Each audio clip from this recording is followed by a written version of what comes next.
Assalamualaikum warahmatullahi wabarakatuh. Pemirsa MTA dimanapun Anda berada, senang sekali kami dapat menjumpai Anda dalam season terbaru program Titik Terang.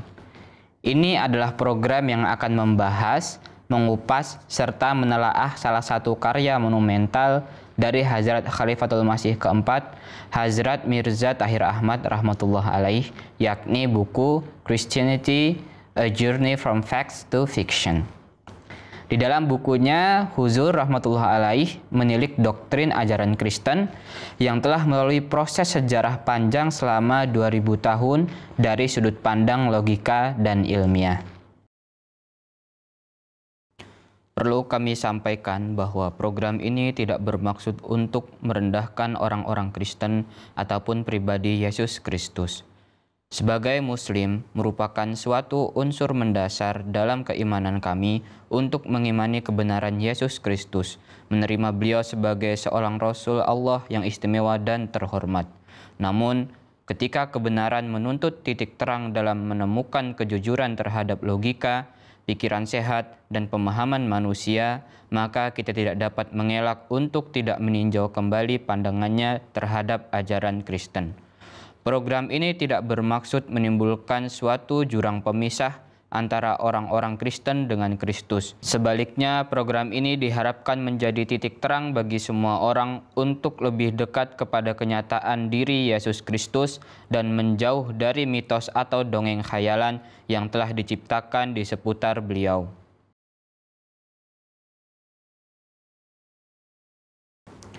Baiklah pemirsa, pada episode kali ini kita akan membahas subbab penyaliban. Saya Latif Nur Hasan dan bersama saya sudah hadir narasumber kita yakni Bapak Rakiman Ramjuman. Mari kita sapa beliau. Assalamualaikum warahmatullahi wabarakatuh, Pak Rakiman. Waalaikumsalam warahmatullahi wabarakatuh. Bagaimana kabarnya? Alhamdulillah baik-baik. Alhamdulillah. Ya. Baik. Kita sekarang akan membahas mengenai penyaliban, Pak ya. Salah satu judul yang ditulis oleh Hazrat Khalifatul Masih keempat di buku ini. Nah, kita mengetahui bahwa Yesus Kristus atau Nabi Isa dalam keyakinan umat Islam itu telah mengalami proses penyaliban, Pak ya. Nah, seperti apa keyakinan tentang penyaliban Yesus ini menurut Kristen ataupun Yahudi ataupun juga Islam pada umumnya, Pak? Ya, ya. Baik. Terkait dengan penyaliban dan konsepnya ya, yang biasa kita dengar dan pelajari, ternyata memang konsep penyaliban di antara berbagai agama di dunia ini berbeda-beda. Nah, oleh karena itu di dalam buku ini Hadrat Khalifatul Masih Ar-Rabi rahmatullah alaih sedikit menerangkan terkait dengan konsep tersebutnya. Nah, kita mulai dari konsep Yahudi.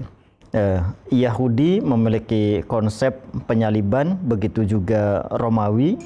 Biasanya penyaliban itu adalah satu proses hukuman yang diberikan pada seseorang yang dianggap melakukan pemberontakan atau kudeta. Jadi konsep Romawi maupun Yunani itu tentu saja berbeda dengan konsep Yahudi dan juga Muslim dan juga konsep mungkin agama-agama lain yang mengakui proses penyaliban. Nah, dalam konsep Romawi itu ada kaitannya dengan biasanya hukum positif di negara tersebut atau di Bizantium, di kerajaan tersebut. Misalnya sosok yang disalib itu jelas melakukan satu pelanggaran secara kenegaraan. Tadi apakah dia ingin memberontak ataukah dinyatakan secara legal formal hukum positif di negara itu melakukan kegiatan-kegiatan subversif atau hal-hal negatif lainnya yang mengharuskan dia harus dihukum salib. Ya. Nah, kemudian Yahudi biasanya memandang bahwa hukuman salib itu adalah untuk membuktikan bahwa sosok tersebut itu telah melakukan sesuatu tindakan blasfemi atau penghujatan terhadap Tuhan.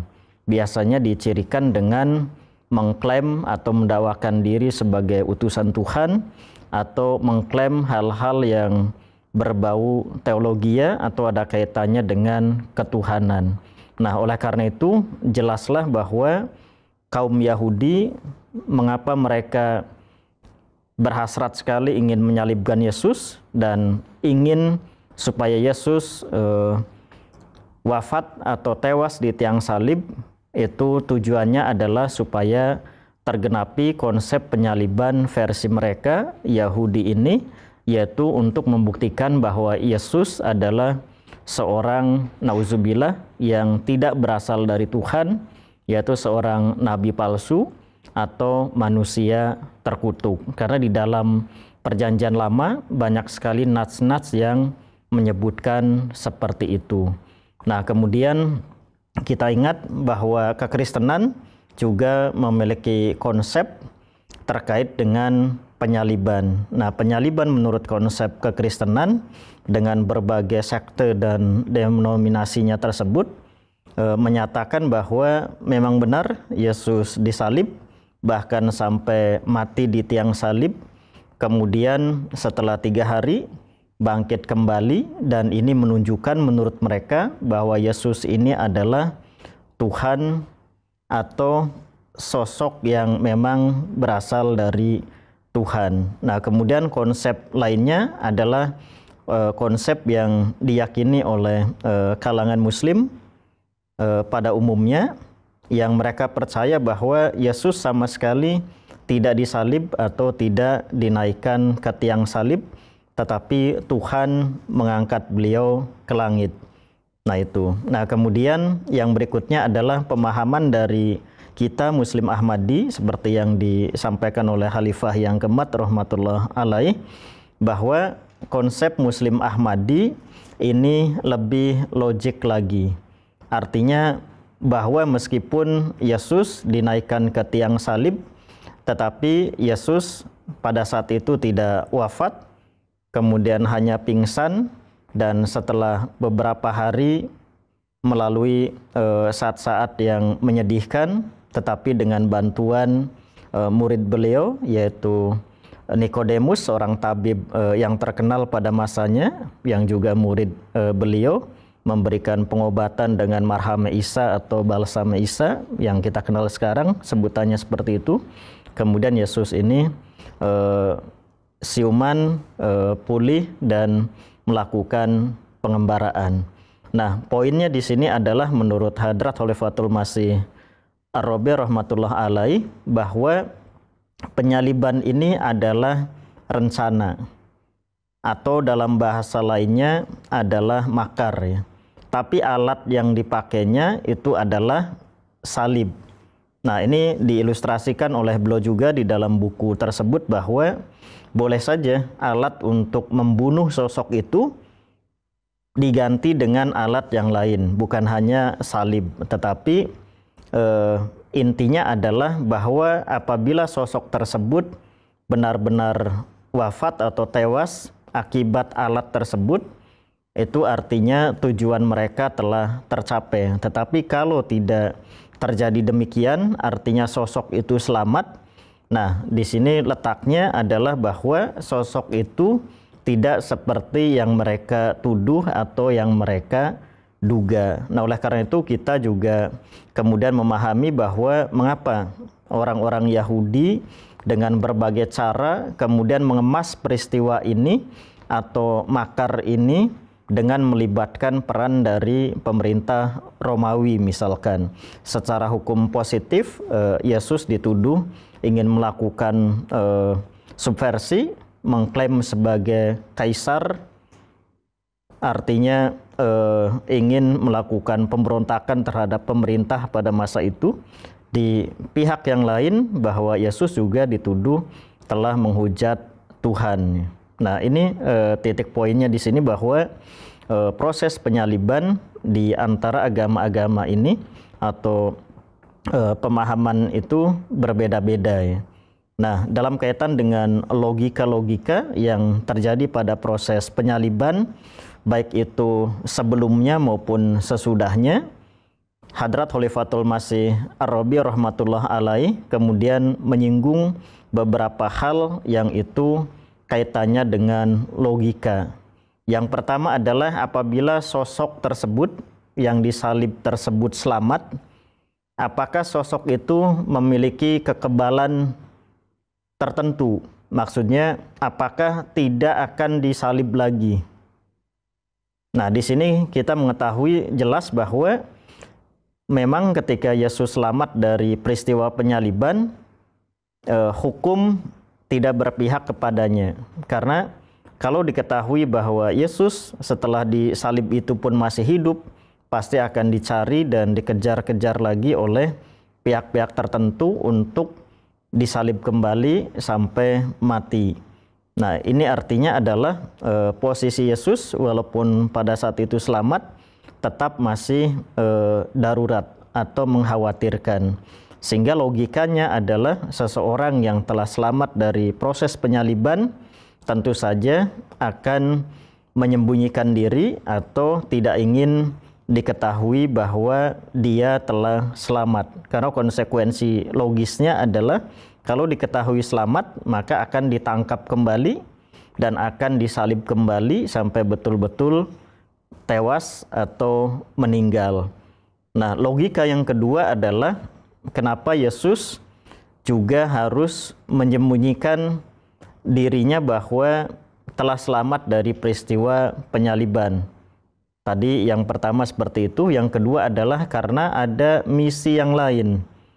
Misi yang harus beliau tunaikan dari Allah Subhanahu wa taala, Tuhan yang Maha Kuasa yang juga telah melakukan proses penyelamatan terhadap beliau, yang kalau beliau kemudian memang betul-betul misalnya diangkat naik ke langit, artinya beliau telah mencederai atau telah meninggalkan dan menanggalkan kewajiban beliau sebagai utusan Tuhan. Artinya apa? Amanat yang diberikan oleh Tuhan kepada beliau untuk dakwah kepada seluruh kaum Yahudi yang terdiri dari 12 suku itu dinyatakan akan gagal. Tapi dari sini kita bisa melihat bahwa setelah beliau selamat dari proses penyaliban dan beliau memahami bahwa di Palestina hanya ada 2 suku, beliau pasti secara logika akan mencari suku-suku lain yang ada di luar Palestina. Nah, ini 2 logika yang bisa kita sampaikan terkait dengan proses penyaliban itu sendiri. Artinya penyaliban ini adalah rencana, alatnya itu adalah salib, tujuannya adalah untuk membunuh sosok yang disalib itu. Artinya dari awal bahwa proses hukuman ini tujuannya adalah untuk membinasakan sosok tersebut. Nah, kalau sosok itu selamat, artinya secara otomatis sosok itu dikatakan tidak disalib.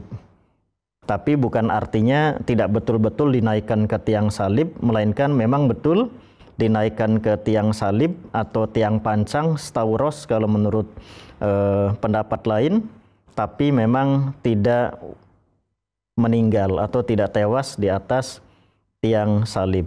Nah, ini yang 2 logika awal yang perlu saya sampaikan berdasarkan buku dari Hadrat Khalifatul Masih Ar-Rabi rahmatullah alaih. Baik. Jadi memang ternyata tujuan dari penyaliban ini adalah untuk membunuh atau membinasakan sosok yang disalib ini. Dalam hal ini kita bahas adalah sosok Yesus Kristus itu sendiri, Pak ya. Meskipun ada perbedaan ya, berbagai versi mengenai konsep penyaliban ini, ada dari Yahudi tadi yang dibilang untuk menghukum Yesus ya, dari rencana-rencana yang dilakukan oleh ulama-ulama Yahudi itu. Kemudian yang umat Islam pada umumnya yang mengatakan bahwa Yesus itu sama sekali tidak mengalami penyaliban tapi diangkat ke langit. Dan dari sisi Jemaat Ahmadiyah yang menjelaskan secara lebih logis dan menerangkan bahwa Yesus itu sebenarnya harus selamat dari tiang salib gitu Pak ya. Iya. Baik, kemudian di sini Huzur juga menulis tentang tanda Nabi Yunus Pak. Iya. Nah, tanda Nabi Yunus ini tanda seperti apa Pak ya, dan apa kaitannya dengan penyaliban Yesus Kristus ini? Iya, baik. Jadi kalau kita lihat kitab-kitab suci ya, di sini Yesus sendiri menyatakan bahwa proses atau peristiwa penyaliban beliau atau selamatnya beliau dari proses penyaliban itu mirip dengan selamatnya Nabi Yunus. Nah, artinya titik poinnya adalah apakah terkait dengan peristiwanya itu sendiri atau lama waktunya. Tapi jelas Yesus di sana mengemukakan bahwa beliau akan sama seperti Nabi Yunus. Ya, kalau kita lihat peristiwa Nabi Yunus misalkan yang beredar, yang kita fahami secara umum bahwa selama 3 hari 3 malam Nabi Yunus ditelan oleh seekor ikan dan kemudian apa istilahnya itu selamat. Tapi dalam analisa Hadrat Khalifatul Masih Ar-Rabi rahmatullah alaih, beliau sebenarnya tidak mempercayai peristiwa semacam itu. Artinya apakah peristiwa itu adalah 3 hari 3 malam ataukah hanya 3 jam saja. Itu beliau tuliskan. Secara pribadi beliau menyatakan bahwa itu bukan 3 hari 3 malam tetapi 3 jam. Dan ini ada kaitannya dengan proses penyaliban Yesus. Artinya menurut beliau Yesus secara logika juga disalib bukan 3 hari 3 malam tetapi hanya 3 jam saja. Nah, ini persamaannya selain selamatnya sosok-sosok itu juga dari segi waktunya akan memiliki persamaan. Nah, kalau kita lihat memang Yesus itu disalib tidak sampai 3 hari. Jangankan 3 hari, 1 hari saja tidak sampai. Bahkan setengah hari juga tidak sampai. Dan dalam catatan Injil-Injil yang ada, Yesus disalib paling banter hanya 3 sampai 5 jam dengan kondisi-kondisi tertentu, situasi dan peristiwa-peristiwa yang ada dalam proses penyaliban itu yang menyebabkan kemudian tubuh Yesus segera diturunkan. Dan ini ada juga logika yang beliau sebutkan di dalam buku ini bahwa ini kaitannya dengan skenario dari Pilatus atau penguasa pada masa itu. Artinya bahwa hal-hal ini sudah dipertimbangkan oleh Pilatus bagaimana caranya untuk menyelamatkan Yesus. Karena selain tanda Yunus yang seolah-olah menjadi satu nubuatan utama mengenai selamatnya kedua sosok ini ya, atau sosok Yesus terutama, tapi juga ada sosok lain kalau kita lihat dalam perjanjian baru itu atau Injil yang juga sangat berperan, dan sosok ini adalah ternyata istri dari Pilatus tersebut yang umumnya kita sebut sebagai Veronica ya, istri dari Pilatus yang menyampaikan mimpi bahwa Yesus adalah seorang benar. Ini nanti akan kita bahas secara lebih detail di pembahasan berikutnya. Tapi secara sekilas saya perlu sampaikan logikanya adalah di sini. Artinya atas informasi dari Veronica, istrinya tersebut, Pilatus kemudian membuat satu skenario, satu rencana bagaimana penyaliban Yesus itu berlangsung pendek saja. Apalagi beliau tahu dan sudah berkali-kali melakukan proses penyaliban terhadap orang-orang yang memberontak terhadap pemerintah Romawi. Kita ingat bahwa beberapa tahun sebelum peristiwa penyaliban Yesus juga terjadi pemberontakan kaum Yahudi terhadap Romawi, pemerintah Romawi. Dan itu para pemberontak kemudian ditangkap dan juga disalibkan. Pemimpin pemberontakannya tersebut yaitu Tadeus yang mengklaim juga sebagai juru selamat atau Imam Mahdi atau Kristus. Nah, ditangkap kemudian disalibkan dan proses penyalibannya sama, tetapi proses penyaliban yang dialami oleh Tadeus itu bisa kita baca dalam Kisah Para Rasul itu komplit, artinya 3 hari. Tapi terkait dengan Yesus, Pilatus itu mengulur waktu mulai dari Jumat menjelang petang. Nah, dalam tradisi Yahudi kita juga paham bahwa perhitungan pergantian hari itu dimulai dari saat maghrib jam 6 sore. Nah, apabila Yesus disalib pukul sekian, kita anggap saja pukul misalkan 12 sampai pukul 3. Nah, menjelang itu adalah sudah hari Sabat yang harus dengan segera diturunkan dari tiang salib tersebut, karena itu ada kaidah hukum Tauratnya lagi bahwa apabila itu dilanggar, ya itu akan ada sanksinya lagi.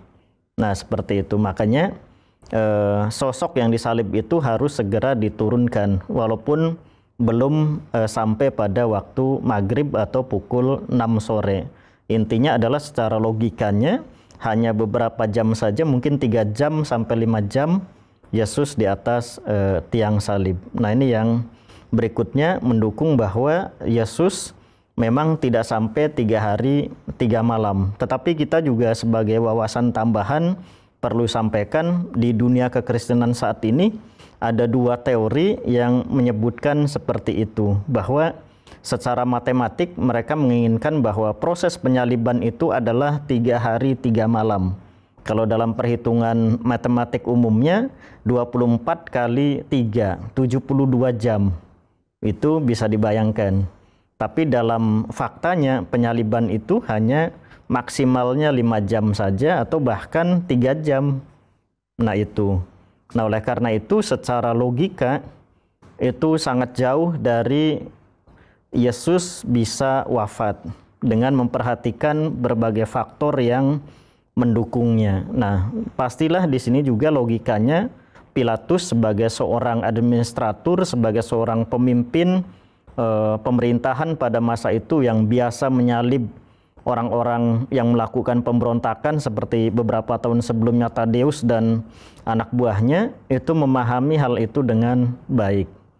Nah, ini penjelasan secara singkatnya kaitannya dengan logika-logika yang terjadi. Dan ya kalau kita lihat juga terkait dengan logika lainnya bahwa peristiwa penyaliban ini kaitannya dengan usia manusia.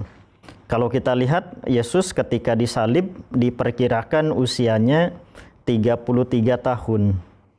Dalam kesepakatan kita, usia manusia yang tertinggi atau terpanjang paling hanya 150 tahun. Nah, seperti itu. Artinya nanti logika lainnya akan muncul apabila Yesus disalib pada usia 33 tahun, kemudian kira-kira kalau selamat dari proses penyaliban itu akan mencapai usia berapa lagi? Apakah usia panjang sampai 1000 tahun ataukah hanya sampai maksimal 105 tahun, 150 tahun, tapi dengan kondisi luka-luka yang seperti itu, artinya bahkan bisa kurang dari 150 tahun. Nah, baik. Sementara itu terkait dengan logika-logika dalam peristiwa penyaliban pada awal-awal skenario ya. Oke. Nah, seperti itu. Baik, terima kasih Pak Rakiman. Ternyata dari subbab ini kita mengetahui bahwa Yesus sendiri sebenarnya sudah menubuatkan bahwa beliau pasti akan selamat dari tiang salib ya, dengan adanya nubuatan bahwa beliau menyampaikan akan ditunjukkan tanda Nabi Yunus ini. Baik, sangat menarik pembahasan kali ini Pak ya. Namun sayang sekali kita dibatasi waktu, akan kita cukupkan sampai di sini saja Pak ya. Ya, baik.